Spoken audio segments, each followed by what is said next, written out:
Good morning, beloved. Let's open our Bibles to Numbers chapters 23 and 24.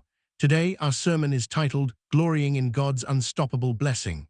The theme from this passage is clear. God's sovereign blessings cannot be reversed by human efforts. They point us to the ultimate blessing in Christ's cross. My purpose is simple, to remind you of God's faithful promises and urge you to glory only in the cross for salvation, rejecting self-reliance. Have you ever tried to stop something inevitable, like a rising sun or a flowing river? It's futile. In Numbers 23:24, Balak, the king of Moab, is terrified of the Israelites camping nearby. He hires Balaam, a prophet for hire, to curse them from the hilltops, but God turns every attempt into a blessing. Balaam's oracles reveal God's unchanging favor on his people. The main point. God's blessings stand firm, no matter the opposition, and they find their peak in Christ crucified. Like the Apostle Paul, we glory in nothing else. As he says in Galatians 6:14, God forbid that I should glory, save in the cross of our Lord Jesus Christ. Picture a king building a dam of sand against an ocean tide. It crumbles every time. That's what efforts against God's will look like. Let's see three plain truths from this text. God's word blesses, human schemes fail, and the blessing leads to Christ. First, God's word always blesses. Look at Numbers 23:1-12 and 13:26. Balaam sets up altars and tries twice to curse Israel, but God puts words in his mouth. Instead of curses, out come blessings. How can I curse whom God has not cursed? Balaam asks in verse 8.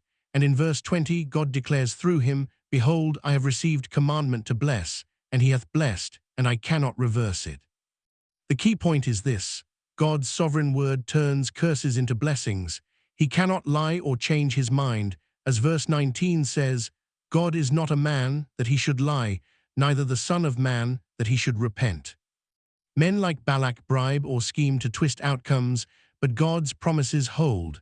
His favor on Israel shows his faithfulness to Abraham's covenant, blessing those who bless them, cursing those who curse them. It's a locked safe no thief can crack. God's blessings are secure. Now apply this to your life. Trust God's promises in hard times. Are you doubting his goodness amid a job loss, a broken relationship, or health struggles? Rest in his word, not your efforts. This points straight to Christ, who bore the curse for us, as Galatians 3:13 tells us. We must glory in Christ crucified alone, not our own merits. Here in Numbers, God's blessing flows through Jesus' sacrifice on the cross. He took the curse so we get the blessing. Praise God for that. But humans keep trying to oppose God, and it always backfires. That's our second point. Human schemes always fail. Turn to Numbers 24:1-14. Balaam abandons sorcery and lets God's Spirit take over.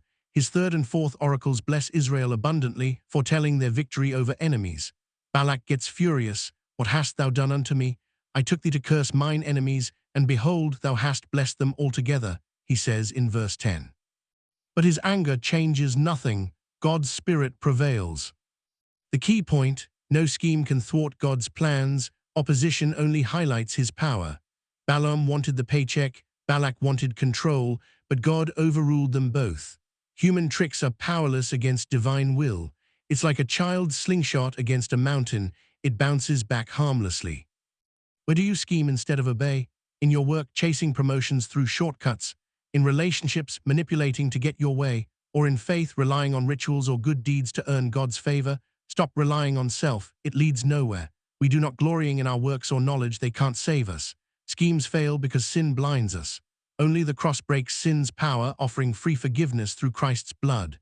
Glory in his death, not your plans. Turn from self-trust today. God's blessings don't stop at Israel. They promise a greater Savior. Our third point, the blessing points to Christ. In Numbers 24:15-25, Balaam prophesies with eyes wide open. I shall see him, but not now. I shall behold him, but not nigh. There shall come a star out of Jacob, and a scepter shall rise out of Israel, and shall smite the corners of Moab, and destroy all the children of Sheth. Verse 17. This is a future king defeating evil forever.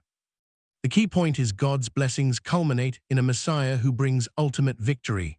This star out of Jacob foreshadows Jesus, the king who crushes sin and Satan. God's favor on Israel leads to global blessing through Christ, as promised to Abraham. It's like a distant light growing into a blazing sun. God's promise starts small but illuminates everything.